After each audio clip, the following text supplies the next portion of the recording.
Hi movie lovers, నేను మీ Prasad. Welcome to Prasad the vlogger. First of all అయితే fans ఎవరైనా ఉన్నా ఈ రివ్యూ వల్ల బాధపడ్డా క్షమించవలసిందిగా కోరుకుంటున్నాను. ఇది కేవలం చూసిన తర్వాత యాజ్ ఏ కామన్ ఆడియన్గా నాకు అనిపించింది మాత్రమే రివ్యూగా అయితే పెట్టడం జరుగుతుంది. ఇక రివ్యూలోకి వెళ్ళిపోయే ముందు కొత్తగా మన ఛానల్ చూస్తే కనుక ప్లీజ్ సబ్స్క్రైబ్ చేసుకోండి, అలాగే వీడియోని లైక్ చేసి సపోర్ట్ చేయండి. సింపుల్గా క్లియర్గా చెప్పాలి అంటే మాత్రం ఎక్స్పెక్టేషన్స్ లేకుండా వెళ్తే మీకు సినిమా నచ్చుతుంది. కాకపోతే రజనీకాంత్ గారి మూవీ ఎక్స్పెక్టేషన్స్ లేకుండా ఎలా వెళ్తాం భయ్య అంటే కనుక మీరు అనుకోని వెళ్ళేది వేరు, కానీ అక్కడ స్టోరీ జరిగేది వేరు అనమాట. కానీ ఒక్కటైతే నిజం అని మనకు ఇంకోసారి ప్రూవ్ అవుతుంది. ఏంటి అంటే రాజ్యాలని పడేయాలన్నా లేడీయే, రాజ్యాలను నిలబెట్టాలన్నా లేడీయే. అదైతే క్లియర్గా తెలుస్తూ ఉంటుందన్నమాట. ఈ మూవీ చూసినప్పుడు మీకు ఖచ్చితంగా అర్థమైపోతుంది. స్టోరీలో మైనస్ పాయింట్ల విషయానికి వస్తే కనుక చాలా కాంప్లికేటెడ్ స్టోరీ లోకేష్ కనకరాజు గారు అయితే తీసుకున్నారని చెప్పొచ్చు. అలాగే ఉపేంద్ర గారు ఇంకా చాలామంది అయితే ఉన్నారు.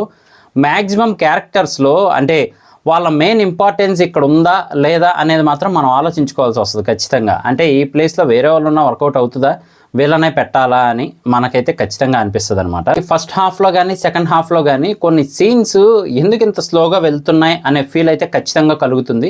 కాకపోతే దానికి క్లారిఫికేషన్ తర్వాత సీన్స్లో అయితే చూపిస్తారనమాట. స్టోరీని ఇంతకు ముందులాగా ఖైదీ టైప్లో కానీ లేదా దాని తర్వాత వచ్చిన మూవీస్ విక్రమ్ టైప్లో కానీ ఊహించుకొని వెళ్తే కనుక స్టోరీ పరంగా కొంచెం డిసప్పాయింట్ అయితే అవుతారు. ఫస్ట్ ఆఫ్ ఆల్ ఏంటి అంటే మనం ఓవర్ హైప్డ్గా అయితే మూవీకి వెళ్ళకూడదు. అంటే ఎక్కువ హైప్ ఊహించుకుంటూ వెళ్తే కనుక కొంచెం డిసప్పాయింట్ అవ్వాల్సి వస్తుంది. కానీ రజనీకాంత్ గారిని చూడడానికి, ఆయన స్వాగ్ చూడడానికి, స్టైల్ చూడడానికి వెళ్తే కనుక మీరు హ్యాపీ ఫీల్ అవుతారు. అలాగే మరి ఆమీర్ ఖాన్ గారిని తెచ్చిపెట్టారు. ఆయనకి క్యారెక్టర్ ఇచ్చినప్పటికీ కూడా దానికి ఒక జస్టిఫికేషన్ అనేది జరగలేదని అయితే చెప్పొచ్చు అనమాట. శృతి హాసన్ గారి యాక్టింగ్ బాగుంది, కానీ క్యారెక్టరైజేషను ఏదో జరుగుతుంది అన్నట్టు ఉంటుంది. కానీ స్టోరీ ఓవరాల్గా అయితే మాత్రం కొంచెం స్లోగా వెళ్తున్న ఫీలింగ్ అయితే వస్తూ ఉంటుంది. మనం జనరల్గా ఎక్స్పెక్ట్ చేస్తూ ఉంటాం కదా, ఒక హై, ఒక బీభత్సం, భయంకరం ఇవన్నీ. సో అలాంటి మనం ఎక్స్పెక్ట్ చేసినప్పటికీ కూడా అది కొంతవరకు మాత్రమే జరిగిందని చెప్పొచ్చు. అంటే 100%లో మినిమం 30-40% మాత్రమే జస్టిఫికేషన్ జరిగినట్టయితే అనిపిస్తూ ఉంటుంది అనమాట. ఇక ప్లస్ పాయింట్స్ విషయానికి వస్తే మాత్రం స్టార్టింగ్ ఎప్పుడైతే టైటిల్ స్టార్ట్ అవుతుందో అప్పుడు డ్యూటీ ఎక్కుతారు అనిరుద్ధ్ గారు. లాస్ట్ మళ్ళీ మూవీ అయిపోయిన తర్వాత ఎండ్ క్రెడిట్స్ వెళ్ళే వరకు ఆయన డ్యూటీ కొనసాగిస్తూనే ఉన్నారనమాట. ఆయన మ్యూజిక్ కాకుండా అంటే ఆ బ్యాక్గ్రౌండ్ మ్యూజిక్ కానీ ఆ సాంగ్స్ కానీ లేకుండా మూవీని ఊహించుకుంటే మాత్రం ఈ మూవీ ఖచ్చితంగా ఇంకా చాలా తక్కువగా అయితే హిట్ అని కాదు కానీ యావరేజ్, బిలో యావరేజ్ కూడా అయ్యే ఛాన్స్ అయితే ఉందన్నమాట. ఇక ఈ సినిమాకి బిగ్గెస్ట్ అసెట్ అంటే తెలిసిందే కదా, మన సూపర్ స్టార్ రజనీకాంత్ గారి స్టైలు, స్వాగ్, అలాగే కూలీ అని చూపిస్తారు కదా మనకి. అంటే ఆయన ఇంతకుముందు కూలీగా పనిచేసింది అదంతా కూడా చూపిస్తారు కదా మనకి ట్రైలర్లో. సో ఆ సీక్వెన్స్ అయితే కొంచెం ఉంది, కాకపోతే మరీ ఎక్కువ అయితే ఉండదన్నమాట. అంటే జనాల్ని ఏ రకంగా అయితే పైన ఓనర్స్ హింస పెడతారో వాళ్ళకి ఏ రకంగా తగిన శాస్త్రి చేయాలి అది నేను చేసిన టైప్లో రజనీకాంత్ గారు ఆ స్టోరీని అనేది ఎక్స్ప్లెయిన్ చేస్తారు నాగార్జున గారికి.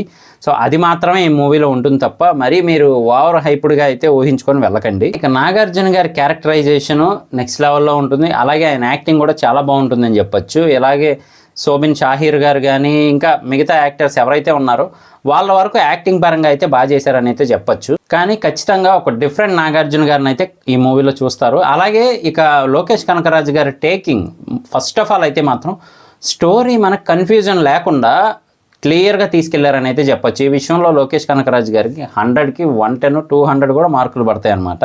ఎందుకంటే ఇది అంత కాంప్లికేటెడ్గా ఉండే స్క్రిప్ట్, కానీ దాన్ని కూడా కామన్ ఆడియన్కి కూడా అర్థమయ్యేలాగా చాలా బాగా తీసుకెళ్లారని చెప్పొచ్చు. మన సన్ పిక్చర్స్ కళానిధి మారన్ గారు కూడా ఖర్చు ఎంతైనా పర్లేదు బాగా రావాలి సినిమా అని ఖర్చు పెట్టినట్టయితే తెలుస్తూ ఉందన్నమాట. సో ఓవరాల్గా అయితే మాత్రం మూవీ వన్ టైం వాచబుల్. అలాగే నాకు ప్రత్యేకంగా ఉపేంద్ర గారి క్యారెక్టర్ నచ్చింది. అప్పటి వరకు సైలెంట్గానే ఉంటారు, అసలు ఏం జరుగుతుంది ఏంటి అనేది పట్టించుకున్నట్టే ఉంటారు. కానీ కరెక్ట్ టైంకి మాత్రం బయటకు వచ్చి బీభత్సం సృష్టిస్తారనమాట. సో మన రజనీకాంత్ గారికి రైట్ హ్యాండ్ టైప్లో అయితే ఉంటారు ఆయన ఈ మూవీలో. సో ఓవరాల్గా అయితే మాత్రం ఒకసారి చూడండి. ఎందుకంటే రజనీకాంత్ గారు ఈ ఏజ్లో కొన్ని స్టెప్స్ వేశారు, అది బాగుందని చెప్పొచ్చు చూడడానికి.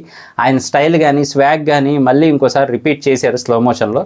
ఓవరాల్గా అయితే మాత్రం వన్ టైం వాచబుల్. స్టోరీ పరంగా ఫ్యామిలీ ఆడియన్స్కి కూడా బాగా నచ్చుతుంది ఇదైతే మాత్రం. అంటే ఏ సర్టిఫికేట్ మూవీ అయినప్పటికీ కూడా ఫ్యామిలీకి కూడా కనెక్టింగ్గా ఉంటుంది. అలాగే మెయిన్ అందరూ వెయిట్ చేస్తుంది ఏంటి అంటే ఎల్సీయూకి ఈ మూవీకి లింక్ ఉందా అని.